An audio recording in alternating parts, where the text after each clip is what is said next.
Okay, so we are live. I'm going to get back over to you. Good evening, everyone. I'm going to invite the Debt Free Lounge. Welcome, welcome, welcome. I'm so excited about this evening, everybody. Welcome. Come on in and take a seat. Let me turn her down. Come on in and take a seat. You're not going to want to miss this evening. You're not going to want to miss this evening. I am inviting our other group.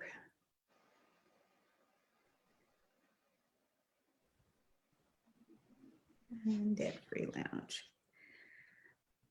Everybody come on in. All right, and they have been. Good evening, everyone. Good evening, good evening. It is 8:02. Good evening, everyone. This has been 1 week that I know that we have all been waiting for. So I know that you will not be disappointed. Let me just introduce myself before I introduce our facilitator of the evening.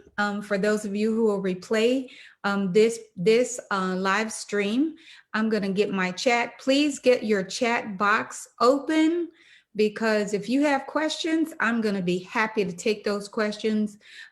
Go get a pen and paper right now, because you're going to want to take notes. You're not going to remember all that she's going to have to share tonight.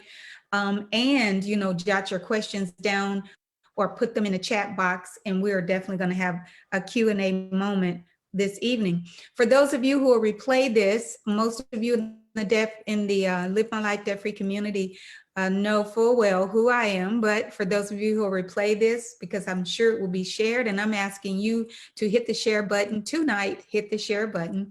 I am Chris Roebuck, founder and CEO of Live My Life Debt Free.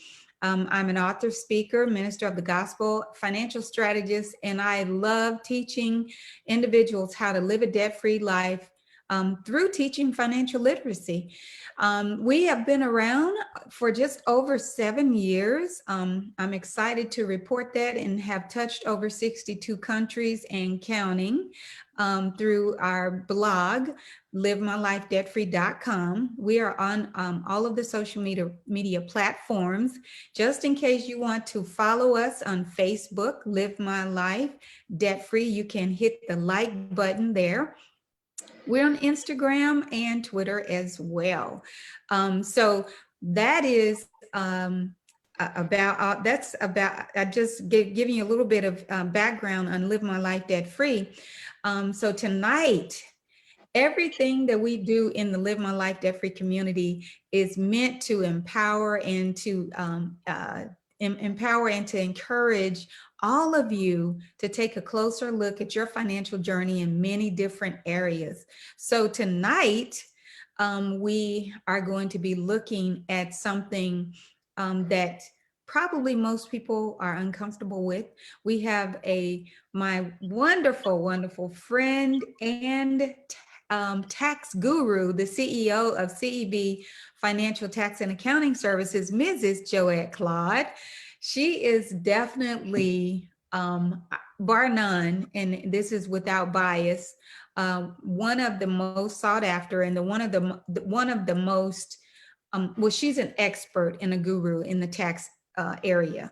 Now, I could be using the wrong terminology, and I'm sure she'll correct me, but after knowing her for many, many years, more than 23, 25 years almost, she is a humble servant in the community and in her church. She takes care of her clients. She knows her craft. She's just an expert, and that's why she's here tonight, is to address some concerns that a lot of us have. So I'm going to let Mrs. Claude tell you more about herself if she chooses to, and then we're going to get on with the evening. Good evening, Mrs. Claude. Thank you so much for joining us tonight. I know that you could be doing a lot of other things. You're a very busy woman. and you have a lot of clients that depend upon you. But I really appreciate you taking some time with us tonight to help us, because a lot of us are going to really need to know what to do for our 2020 taxes. You know, it's a maze out there. It's a lot of different tax laws and things. So welcome once again. And I want to just give you the opportunity to say what you'd like to say about yourself. I know you're really humble and you'll probably say, no, you said enough, but you know, just introduce yourself if you'd like to, if you'd like to add to anything I've said or correct anything I've said. Good evening. Good evening.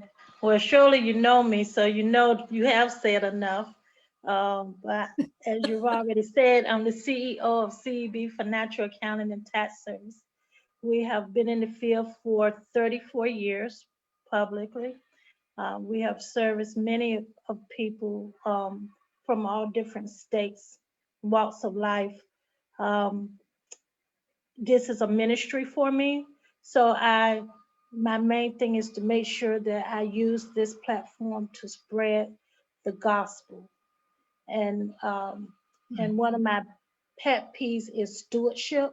So tonight we're going to be going through this maze of taxation post pandemic, and hopefully, as I've always tell people, that is nothing really I'm going to tell you that's new that you haven't heard. So tonight is going to be all about that you've already heard and know, and reinforcing that and then adding to it. So we're looking just to go over some things and hopefully just to explore things tonight, to address some things tonight. And I'm hoping that what we bring to you, um, matter of fact, let me correct that. I don't hope, I know what we bring to you is going to be useful in our up and coming your 2020 filing for 2021. I know it's going to be useful to someone out there because we're all taxpayer and we're all in this together. It's no one set aside. So all of us need it. It's going to be about all of us inclusively. So I know it's going to help.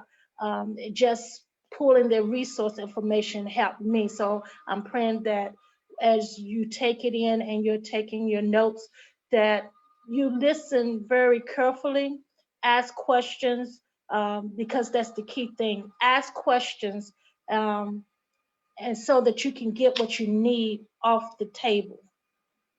Amen.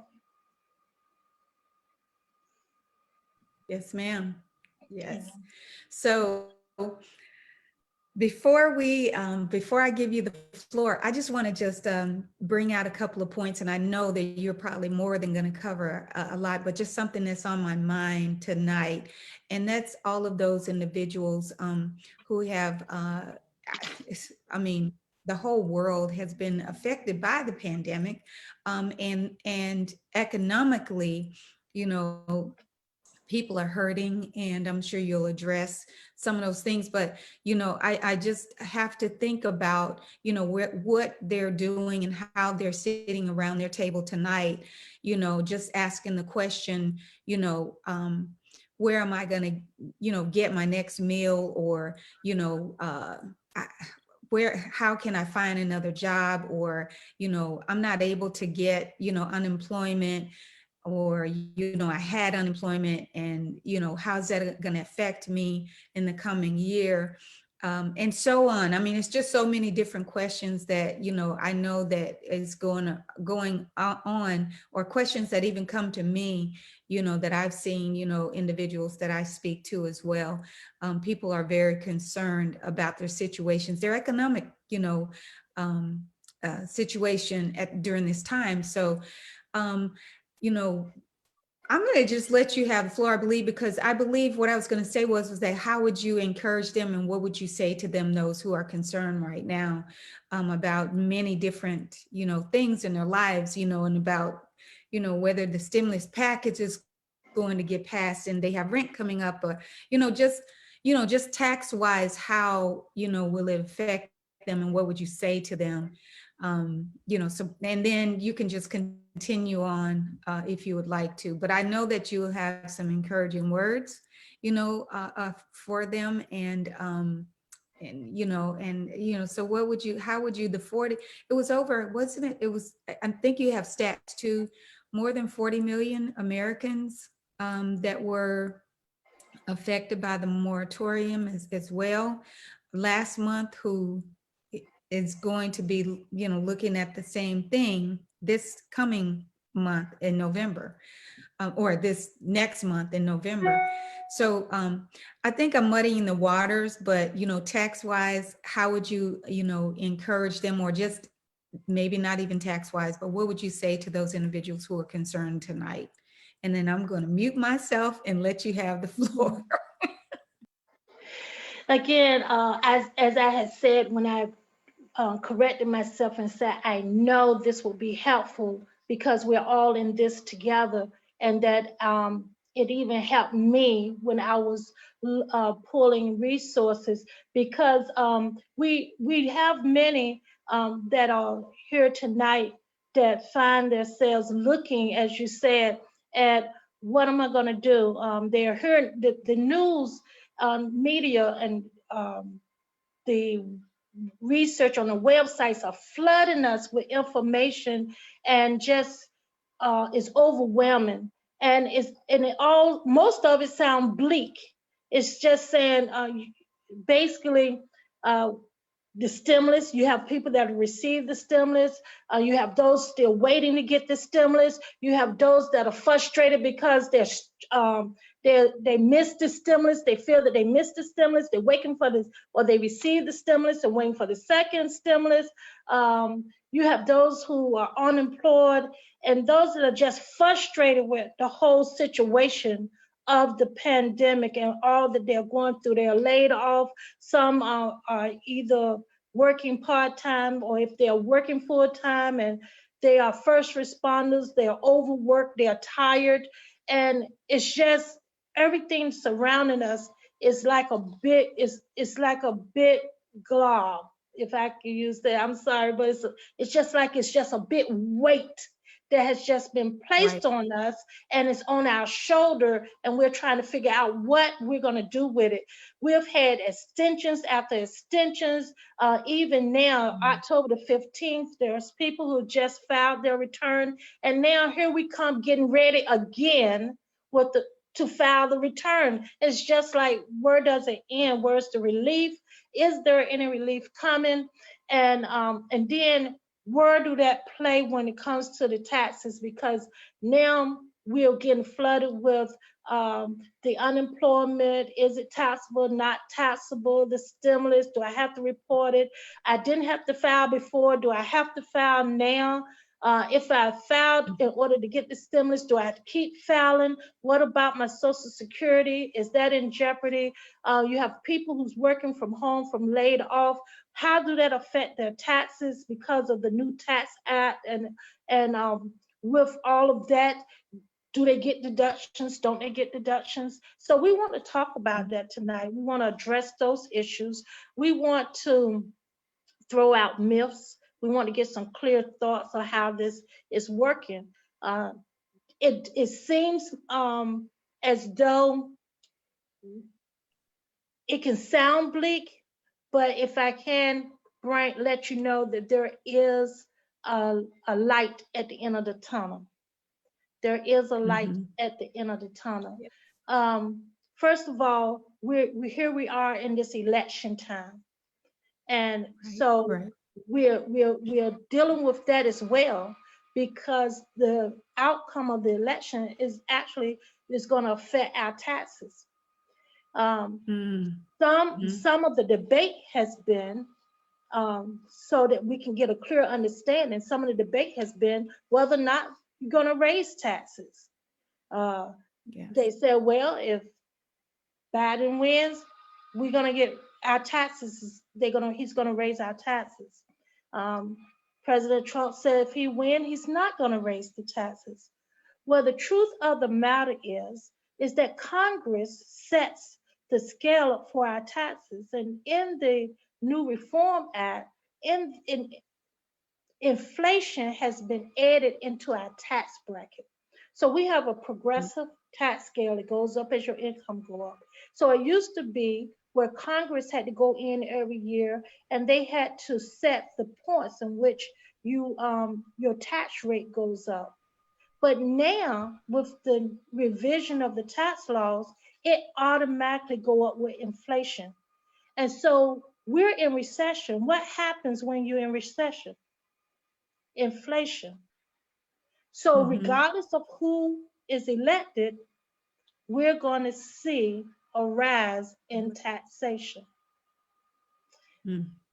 Also, with the pandemic and the closing of businesses, in order to boot the economy, then there are many incentives that the government will put forth because they want you to buy houses, they want people to spend money. And whenever they're trying to get you to spend and stimulate the economy, it shows up in your taxes.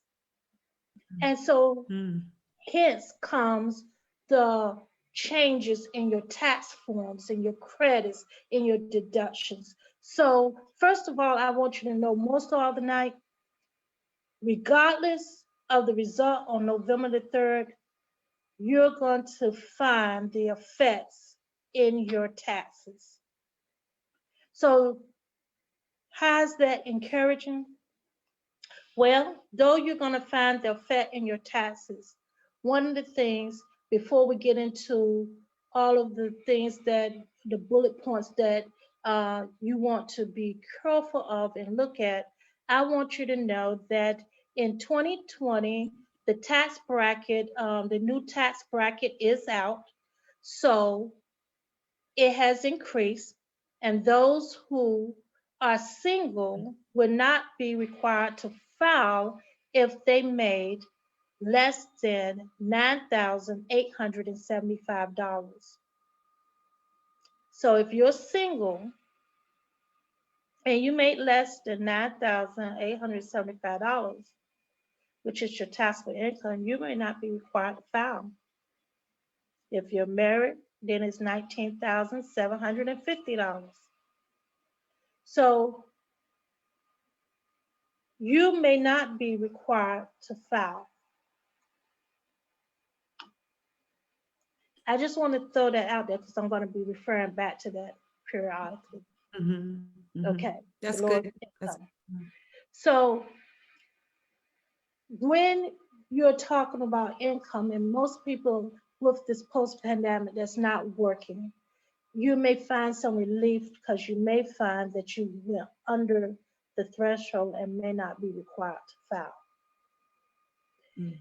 The next thing is in some hope is that the government that has actually, or the IRS has hit the reset button. We have, for those who have not received their stimulus check yet, we're not talking about a second stimulus, but the original stimulus.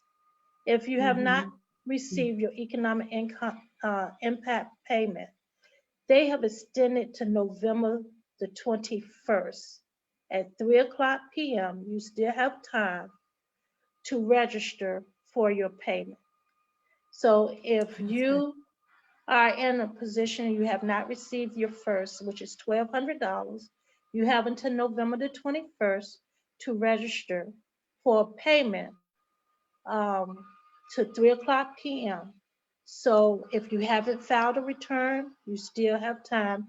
File your 2019 return. If you have received your $1,200 but was qualified for $500 for dependent children, then you still have time. You can still go to the IRS.gov and you still can apply for the $500. Another word of encouragement for those who are still looking is that if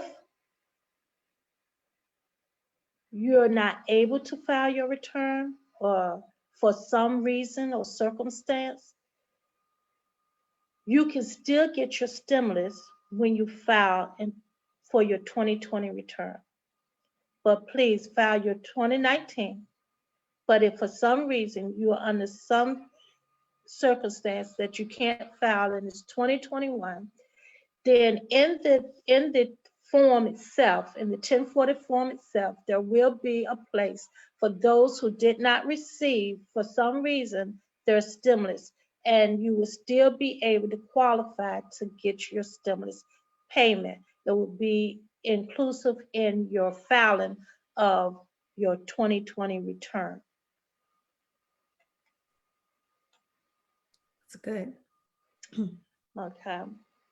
So now that I've Wow. told you that, I want to make sure that you are aware of those things. We still have calls that come in. We still have individuals that saying that they have not received their stimulus payments. Some people are still waiting. Many times I've found that if you haven't received it, some of the things that you can do is to contact, go to the irs.gov coronavirus, uh, COVID-19. There is a number. Call that number. Many times it's because they're trying to get it to you. It could be a wrong checking account. It could be wrong information that they have. It could have went out and maybe somewhere with the mail system or went to the wrong address. They don't have your correct information. Take those steps to make sure, and they will gladly rectify the problem for you. So now we want to talk about some bullet points. So So, in other words, don't give up, right, Ms. Claude? pardon me? In I other said, words, so in other words, don't give don't, up, in other words. no, don't give up. There is light Yeah. at the end of the tunnel. Don't give up. Um, we have those that, matter of fact, I've had a young lady that just called me yesterday and said she was looking, checking her status, and she said, I see my check coming. She saw the release date. She said, I see my check Right. coming. And here we are, right at the end of October, but she was persistent in checking her status and following through with what they requested. And so, and she's still, so this week, well, today is Thursday. So somewhere between this evening and tomorrow, she should have her stimulus check in her account. So please don't be persistent and follow through. It takes some work on your part. And so you have to do that. You can't just sit there and wait. It takes some work on your part. And in doing that, then I'm quite sure that you're going to find that you're able to get your stimulus, especially if you're entitled. Good. Ms. Robot, when we prior to this evening, we talked about the maze of taxation post pandemic, and in thinking about that, I wanted to maybe address 6 or 7 points that I think is very important, especially when we talked about the unemployment. You mentioned earlier that we have about people and receiving unemployment. So certainly, I know that's a concern because at first, when people was receiving the unemployment, they was under the assumption that it was tax free, and later we found out it's not. And normally, unemployment has never been tax free. It is taxable income. And so the things that I want to talk about is the unemployment. I want to talk about the 401k withdrawals. I want to talk about teleworkers, payroll taxes, home office deductions, 529s, and the PPP loans. So first, let's talk about the unemployment. The unemployment, the benefits for many individuals receive is taxable. So that is no escape from that. If you received unemployment, you're going to have to file it on your tax return, and it is taxable. Please keep in mind what I said earlier about the threshold, that for those, and this is the light, that if although you receive unemployment, if your income with that unemployment is under the threshold for single, 9,875, and married filing joint, 19,750, then though you receive the unemployment, you may not have to input that on your tax return because you won't be required to file. So that's the hope and the light at the end of the tunnel. So if you don't fall in the filing requirement threshold, that's something you don't have to worry about. However, if you have a filing requirement, you have to include it with your income. With your income, it can cause your taxable income to rise. So you still have time, your light at the end of the tunnel, to have taxes withheld from your unemployment. If you're currently receiving unemployment, or the and you don't have taxes coming out of it, I would suggest that you will contact the unemployment commission and have taxes withheld. Have taxes withheld. This will help you to combat the amount of taxes that you're going to owe, or that you may owe, when you file your taxes. Mrs. Claude, I just want to ask you a quick question. What if somebody, actually prepared their own taxes, and this is the first time, that they'll experience, having to report or calculate, or whatever the correct term is, the unemployment insurance. I've been saying inside of the community, I've been imploring individuals who prepare their own taxes, because I know that there are some people who do. I've been imploring them to, contact, somebody, who knows the laws and knows how to do this, because I mean, isn't it couldn't there be they you know be in jeopardy of, I mean, if they make a mistake or something like that, I mean, it could cost in a way that they may not want to have to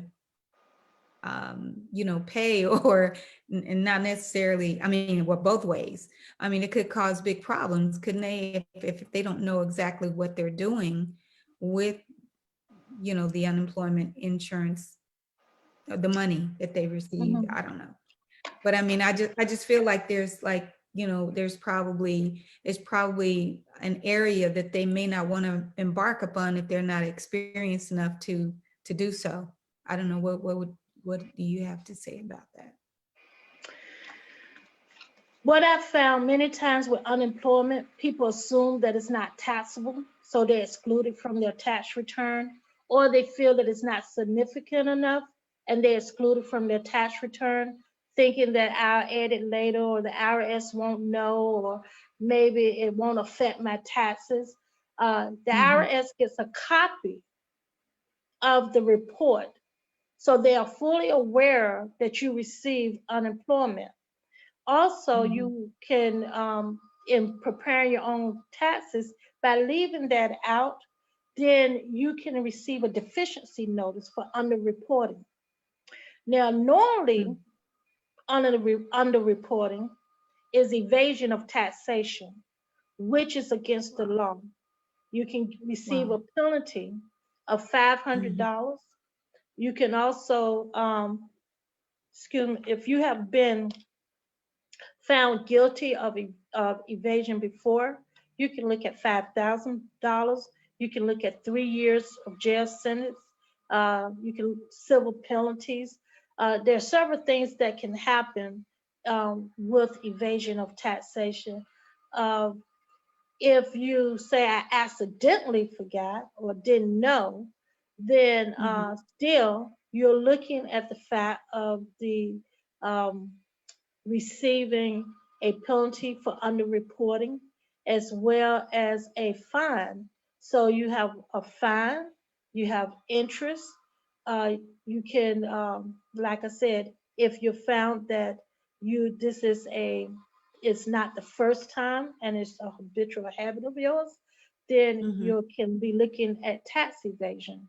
So I would suggest that if you're going to deal with your taxes yourself, then seek out help and assistance in doing so from someone that's a professional. If you're using software, um, software is fine, but it doesn't give you all the answers that you need. Many of you who Yeah. prepare your own taxes have encountered the fact that free isn't always free. So Right. when you're using this software, they have a button you can ask the expert, and that expert costs. So you can find yourself paying for that service and still don't achieve an accurate return. So I encourage you, as has already been stated, seek out expert advice. Um, Go in and work with someone that's qualified, certified to work with your taxes, someone that's going to take time with your return. Look, Mhm. if you're not sure, go to the IRS.gov. There's a list of certified preparers that are listed by the Internal Revenue. Look for one near you, um, and work with that person and to take advantage, because there are some areas that the paid professional can help you where you can't help yourself. There's things that they're looking for that software would not ask you. And so there's times when even if you owe, that professional will sit down and look for tax deductions that may not even come to mind, because the Mhm. software can only do as much as you enter in it. So what you put in is junk in, Right. junk out. So Right. look for a professional that can help you, someone that is specialized in the area of taxation.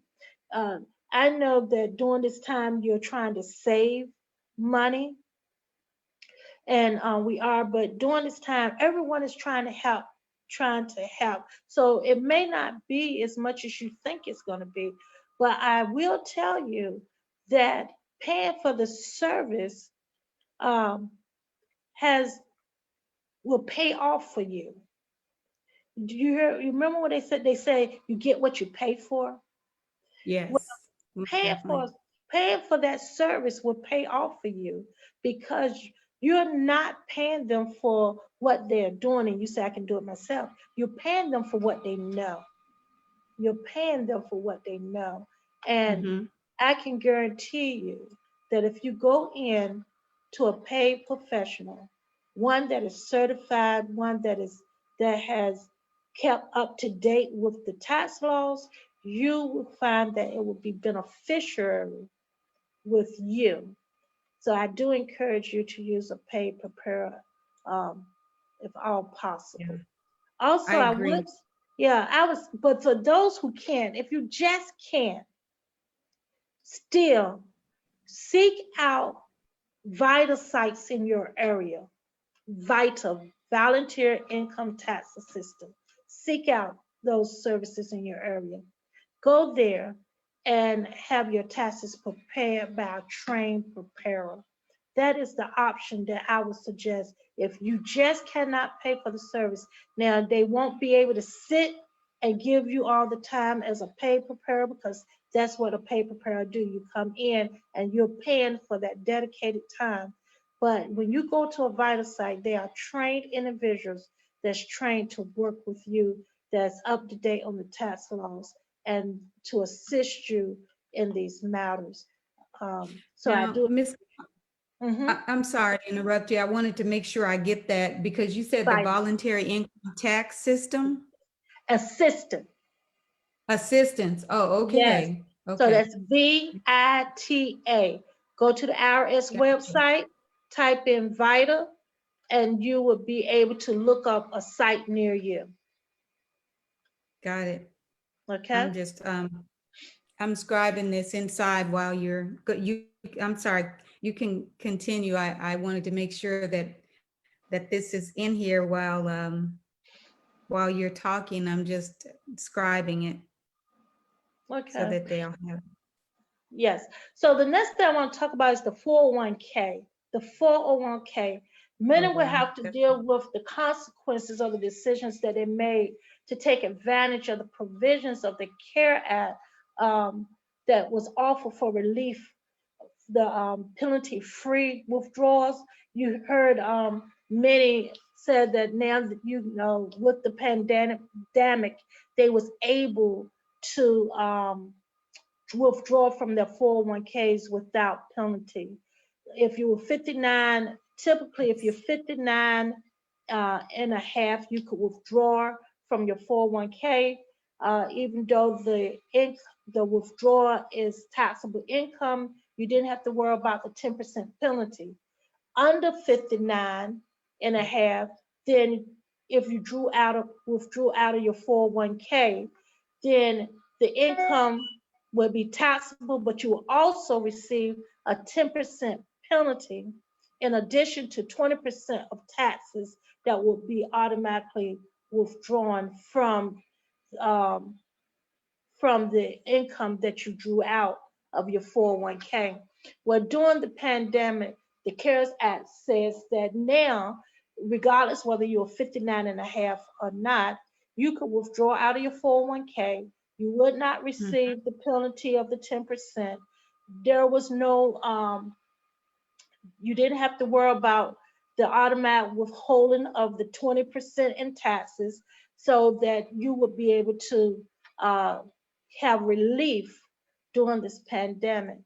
Well, the thing that you want to look at in the fact that you took out the 401k, although you didn't have the 10% penalty and you wasn't required to withhold the 20% in taxes, that income has to be reported on your tax return. That income is reported on your tax return, is added with your other income. So now you're looking at an increase in your adjusted gross income, which now increases your taxable liability. So you want to be Mm. aware of that. And if you didn't have any taxes withheld when you withdrew the funds from the 401k, you definitely want to be looking at putting money aside because you may find yourself with having to pay penalties for underestimated taxes. So underestimated Mm. taxes uh, is when you have a tax liability that exceeds uh, $600. So if you have a tax liability that exceeds $600, then you're definitely going to have a underestimated tax penalty. And so I would suggest that even now you may want to use what is a automated system on the IRS website um, that will allow you to calculate what your taxes may be when you file for your 2020, and it will give you an estimate of what you should have had withheld. If you're under that amount, then you have time now to pay estimated taxes and to put those taxes in. Um, so the CARES Act do not alleviate or eliminate the fact that you will have to pay taxes at the end of the year.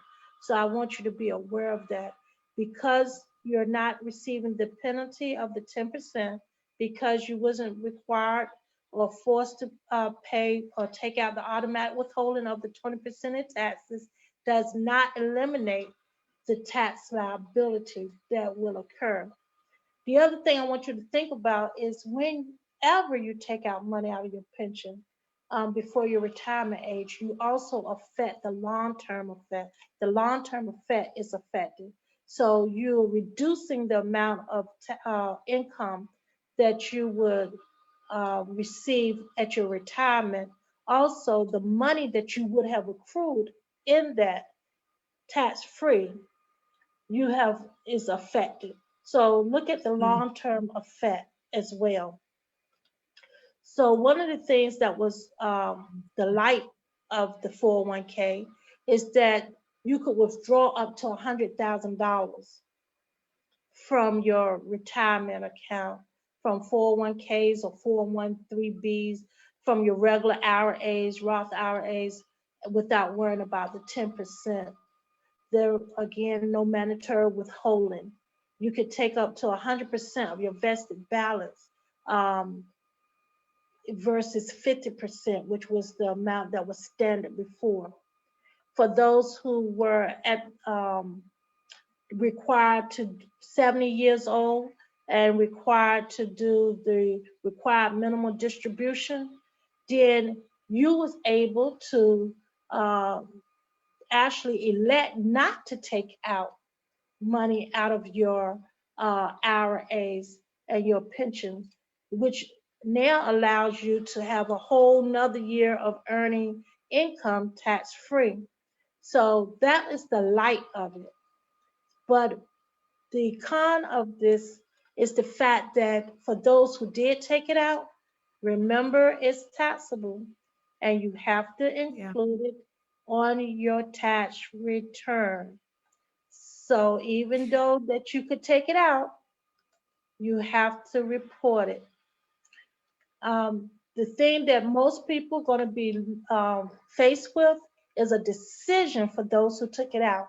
You're going to have a decision whether or not to report Mm, all of it on your 2020 return, or what they're going to allow you to do is to spread it out over 3 years, but it have to be spread it out evenly.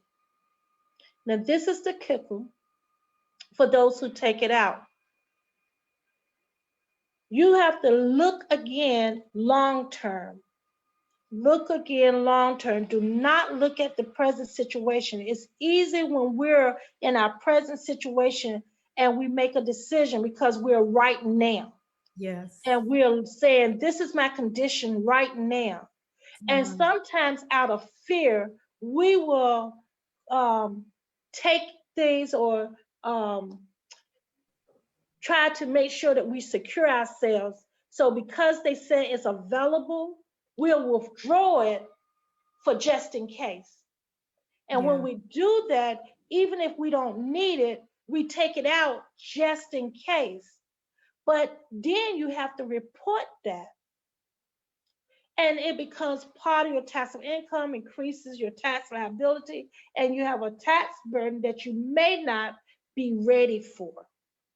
Right. Right. So, what I suggest is if that is the case, you needed the funds or didn't need all of the funds that you took out, that you have an opportunity to actually pay those funds back and only pay the taxes on the amount that you use.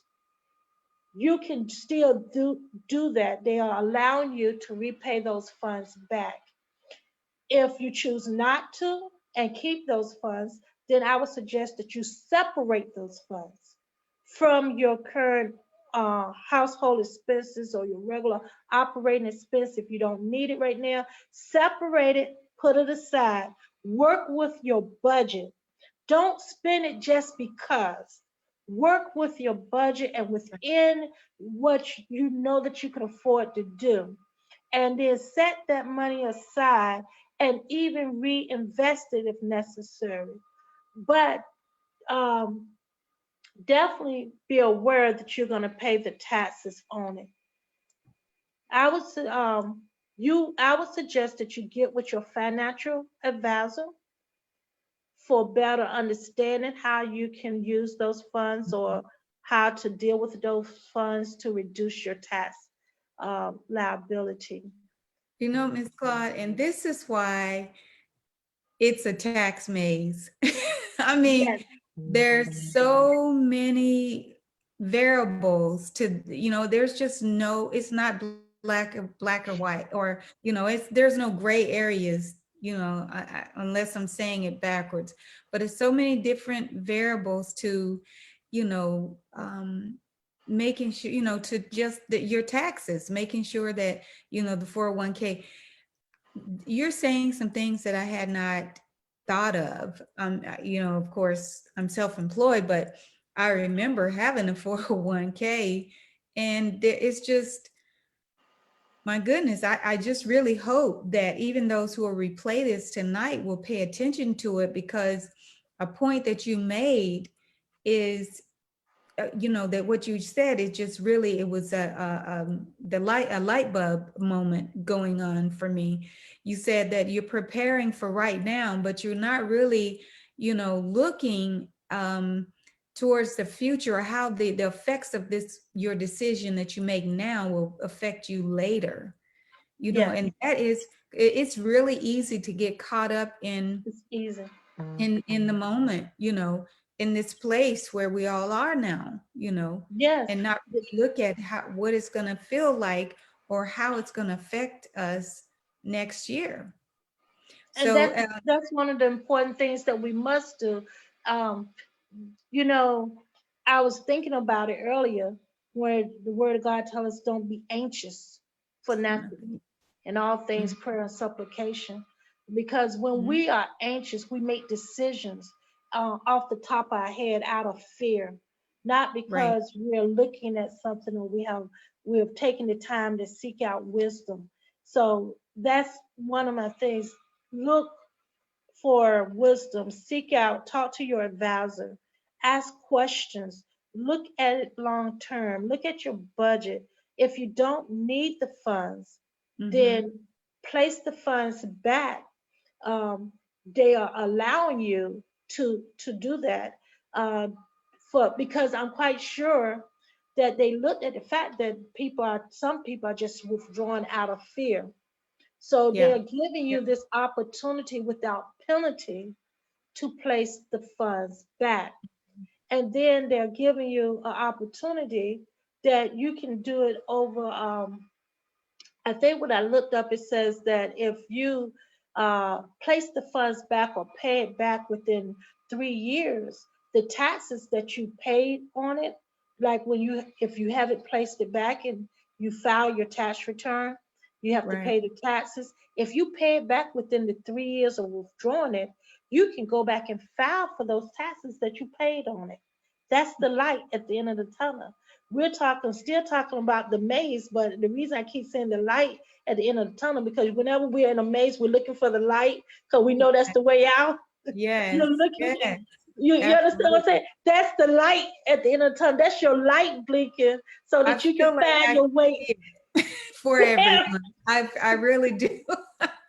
Just talking to you tonight, I see the light. I'm Yes, serious. I've been waiting on this evening, because I know it's weighing heavy on so many people, about a lot of this. And we're wrapping up though. yes. And I know that I really would like for you to address the PPP part. I really All right. would, So the people, because we still have a few minutes, but I want to, you take a get moment for questions. If there's anyone, who would have questions that we can get answered for them tonight. So the yes. PPP, um, so what's going on with that? So with the PPP loan, many of those who are self-employed that have applied for it, as they know, those who started back in May in the beginning, it's Mm-hmm. time to make their report. You had 8 weeks from the time that you received the PPP to Mm-hmm. make your report. Now it's time.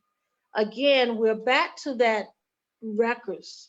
Uh, if you didn't use a 75% of your PPP for your payroll, there's what many of them will be facing is that they will not receive a full forgiveness of the loan. It will be um, proportion because of the fact that they did not use or meet the requirements. So many have assumed that the 75% included the payroll with the utilities or their rent, but actually it's 75% of the total payroll that you had prior to the pandemic. And then for the 8 weeks, you must have maintained that payroll, and it had to have taken up 75% of that loan. Then, in Mhm. addition to that, you would have your rent or your utilities and other expenses that is noted in the application. So, for Mhm. those who did not meet the requirement, then they will face that they may not get that the forgiveness of the PPP loan, and they will have to, it will convert into a loan, a 2-year loan. Um, the pro with that is that it would convert to a 2-year loan, but at a low interest rate, 2%. The con is that you will have to pay it back.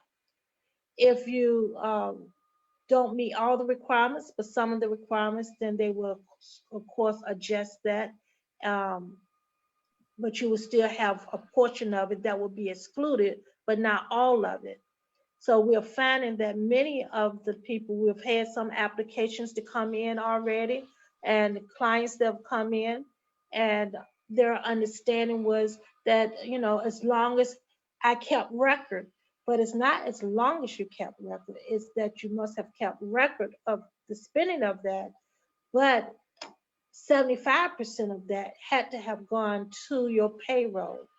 Um, and that's one of the things that we're finding now, that many of them um, didn't understand that, or they wind up giving raises or try to give raises to make up the 75%. And that is a violation of your PPP loan. So many of them are going to be facing Mm. that in the up and coming few days. Wow. Um, what about okay, the self-employed and then the gig workers and independent contractors? So everything that you just mentioned, though, is is everybody lumped into that same category, or As far is it different? as, far as the As the PPP, independent, yes, the the gig workers and the independent well, the PPP loan are for those that have employees. Um, employees. yeah, that's for the employees.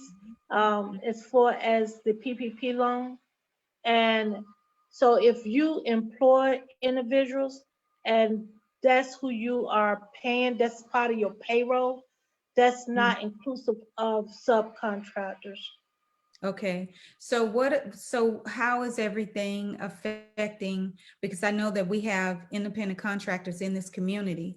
So, and more than likely have received something, whether it's an SBA or loan or I forgot the EIDL, I believe. EIDL, So yes. yeah, so what can you, what advice can you give, or any type of suggestions or advice that that you may be able to give to those individuals? Well, first of all, when we're talking about payroll and individuals like teleworkers, those who are working, because now with people being sent home, people are working from home, uh, they and they're experiencing um, the expense of working from home. They're having business use of home. There's two things I want to talk about on that. Those that are now working from home, the under the new Tax Act and Reform Act, there is no more deduction for unreimbursed employee business expenses that you used to can deduct on your Schedule A for expenses for the use of your home that benefited your job. So that's no longer in play. So if you are working from home and incurring expenses, uh, they are not expenses that you're going to be able to deduct on your tax return.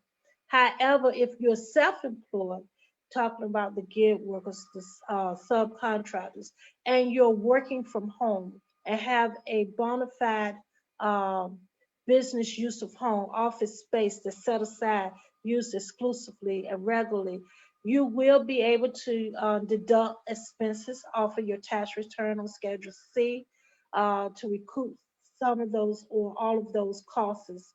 For those who Mhm. are receiving the loans and have applied for the loans because they are self-employed, then remember Mhm. they are loans, and there are loans that you're going to have to pay back. Um, you have a year with the EIDL to pay them back. Um, so I would suggest that you start budgeting now. Don't wait until it's time to pay it back. Right. Set yourself a budget. Make sure that that money is set aside. Make sure you're keeping good records. Make sure you work with a financial planner. Make sure you work with an accountant, a tax person, an individual tax professional, so that you are making keeping good records. Make sure that those records uh, make reflecting exactly what you spent to add up to that money that you received, so that when it's time to make a report, that you're able to account for it. The one thing on Mm. the EIDL, Ms. Robot, that I did find, and they said that for those who are able to account for that money and to be able to have an accurate report, if they needed additional funds, they can apply for them under the SBA. Mm. So that gives having a accurate record and keeping good records will give you and open the door to an opportunity to apply Mm. if you need more funds to be able to receive those funds. So um, Mhm. I would encourage you to work with someone that is qualified in the area to help you to maintain your records. Um, Software, if you have a good software, some use an Excel sheet, whatever you use, make sure that you're keeping good records accurate and that you're held accountable. That's going to ensure that you're able to be successful with these loans. These, whether it be a PPP Mhm. loan, whether it be an EIDL loan, um, the key word here is keeping good records Right. and being able Awesome. to account for those funds. Now, loans are not added on your tax return, so you don't have to worry about that being income. That's another reason why you Right. need to keep another record, because many people don't keep good records. And remember, I talked about evasion and underreporting of your taxes. When you don't keep good Yes. records, what happens is you go in to get your taxes done and you give the person your bank statements. Well, that person Mhm. is looking at your bank statement and pulling that as deposit, and they may wind up inadvertently over reporting your Mm. income. And you can find yourself paying more taxes than you're required to pay Wow. because Mhm. they have picked up your deposit, which includes that loan, and have placed it on your return. So many people want to Right. drop Right. off and leave. So you need to be involved in your preparation process. You need to keep good records to identify where their income is coming from and where it's going, so that you will not over report on your taxes. You don't want to pay more than you have to.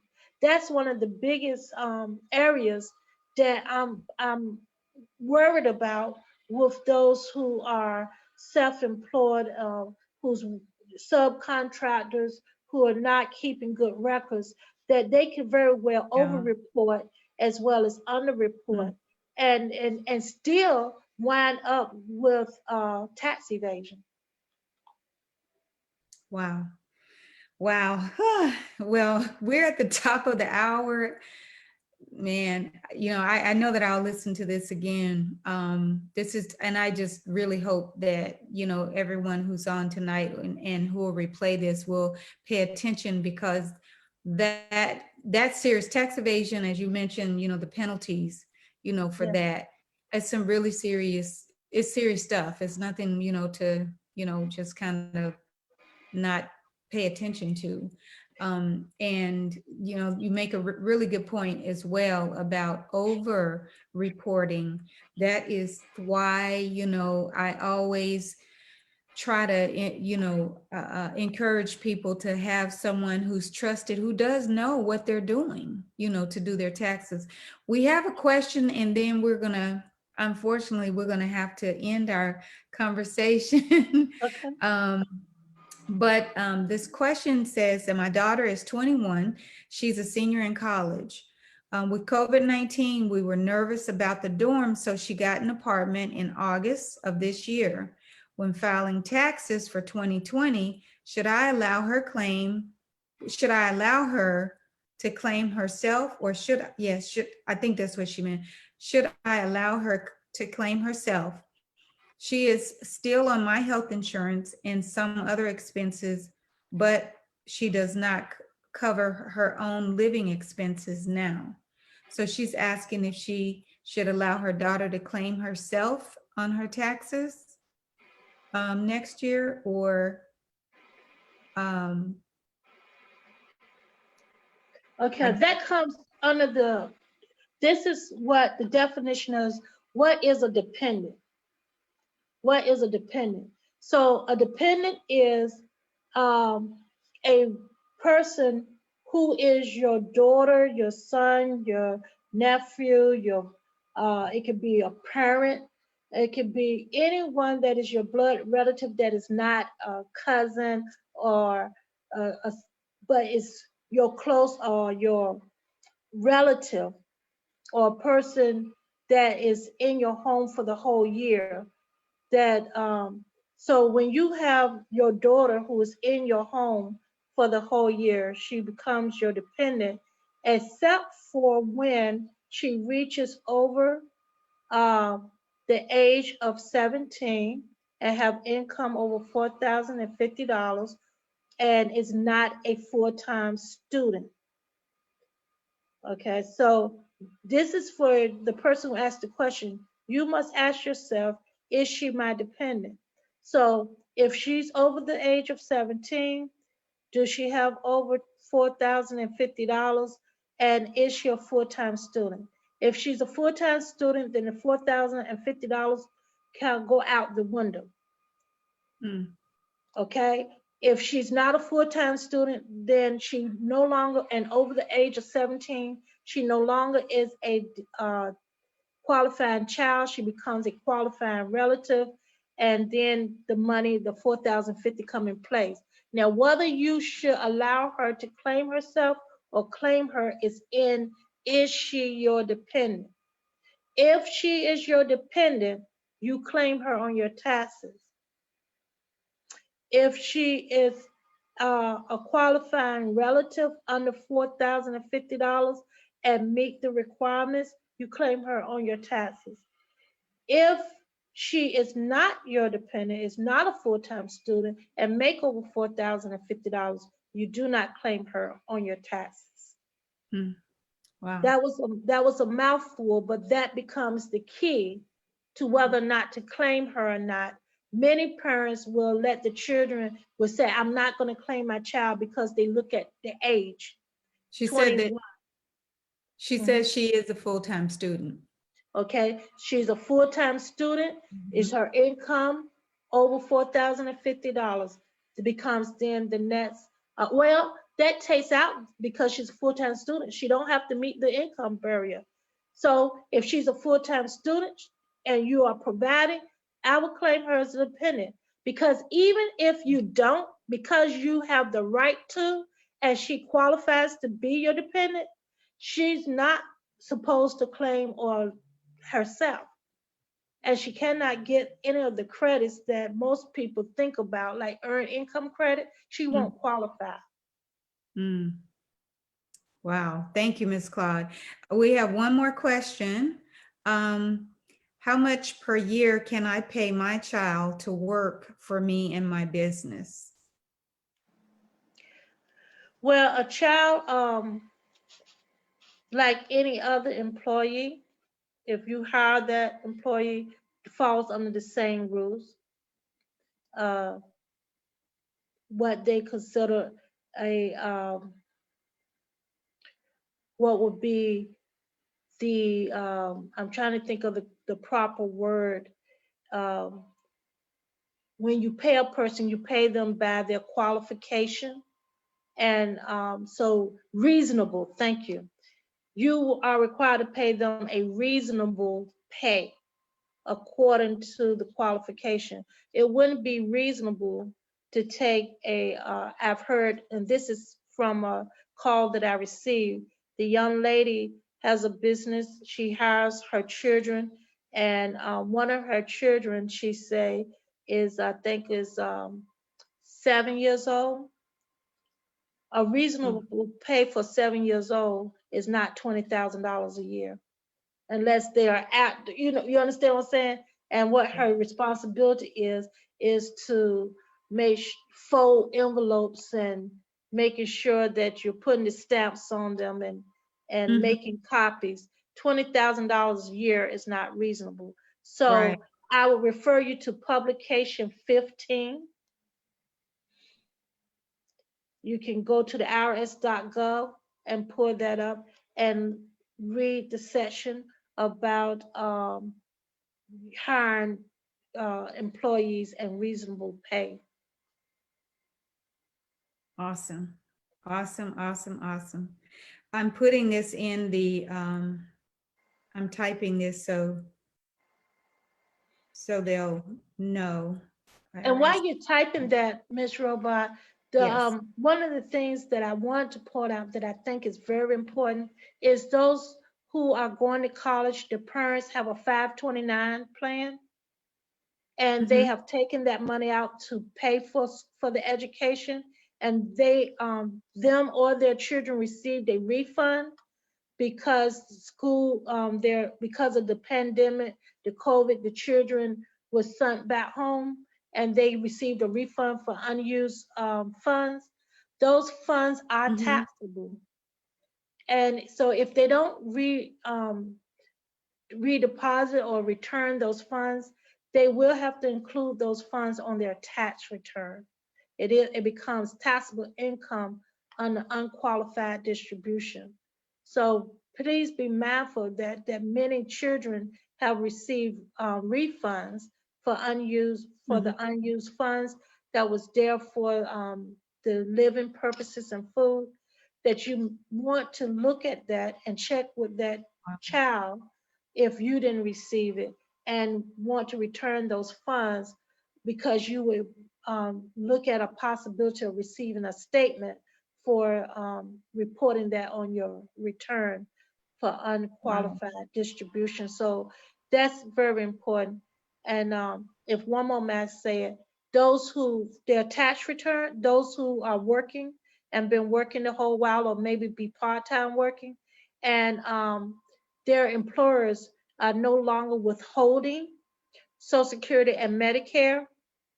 So as of August, Mm. many employers did not withhold Social Security and Medicare because of the, again, under the Relief Act of a new act, they are Mhm. facing Yeah, that's right. starting Mhm. January to April, many gonna start seeing that money is gonna be taken out. So they're Yeah. gonna bring less money home. They're gonna be This feeling that. income. Yes, they're gonna be feeling that reduction. Um, please start now setting money aside to account for the money that's gonna be taken out of your pay. So, or talk to your employer and ask them if they could withhold the taxes, do voluntary withholding because starting January, you're going to be seeing that, and it's going to last from January to April. So Yeah, those and are the that's going to two be pretty major things. painful. Yeah. Yes, Yeah. Well, yeah. Miss Claude, I we'll just have to do a workshop one weekend. This has been incredible. It's just been, I mean, just so much knowledge and so much information that is very, very helpful to so many that's going to wish that they were, here tonight. And for some that may not have been able to get on, they'll be able to replay it and to hear this information. Um, just, oh my goodness. I'm going to leave, I'm going to sign off and just stop with the one thing that keeps just is sticking in my mind that you said tonight, and this applies to everyone, to be mindful, and I'm paraphrasing now, to be mindful of the decisions that we're making now.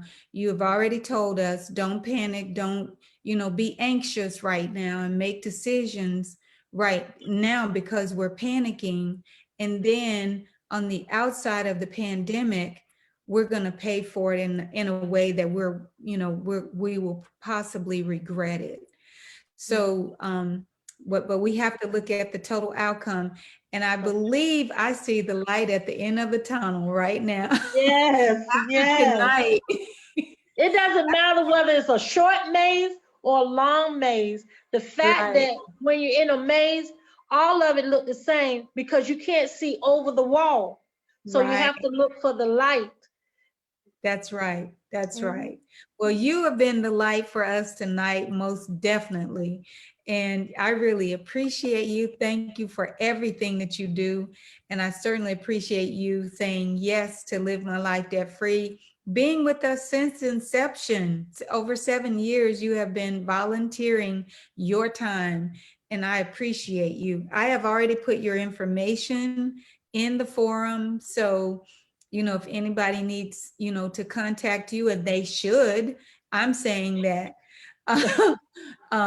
then they will be able to call your office and schedule an appointment. But thank you again, Mrs. Claude. C.E.B. Financial Tax and Accounting Services. She is the CEO of that company. And as I said, you wouldn't be disappointed. If you're disappointed, I don't know what's wrong with you. But listen, Ms. Claude, thank you so much for all that you do for everyone who cross your path. And I just pray a double blessings, from God, back to you and your business and your family. So thank you everyone for joining us tonight. Next week, I better make sure well, actually November the 5th at 8 p.m. is when we're going to have an individual who some of you will probably know, but probably most of you don't, because she's in the forum, but she's kind of a quiet storm. But she is a business owner. She's a regional manager in Virginia. And, she's going to be talking to us next on November the 5th at 8 p.m. concerning your I believe that, and here, see, that's what happens when I have a senior moment.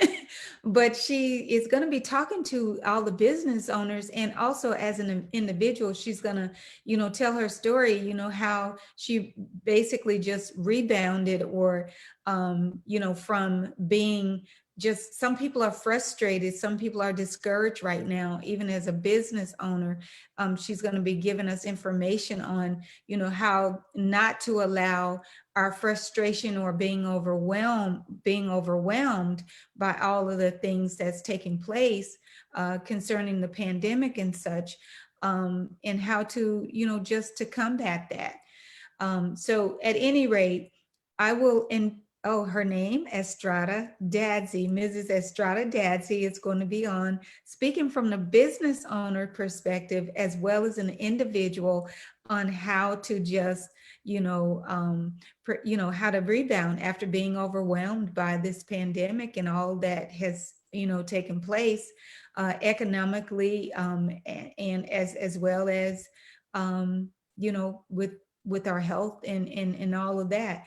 So at any rate, please join us next week. I really didn't do her justice. She is a sought after, speaker herself in her craft. She's definitely a professional, and she's an expert, so you definitely want to get every business owner or independent contractor, who may have been affected, as well, or who have been affected as well, and just find out what she has to say. I can't wait to have the conversation with her, and just watch in the Live My Life Debt Free community for the announcement. So thank you again, Mrs. Claude. Everyone have a great night. God bless all of you and keep you. And we will see you on November the 5th. Good night. Amen.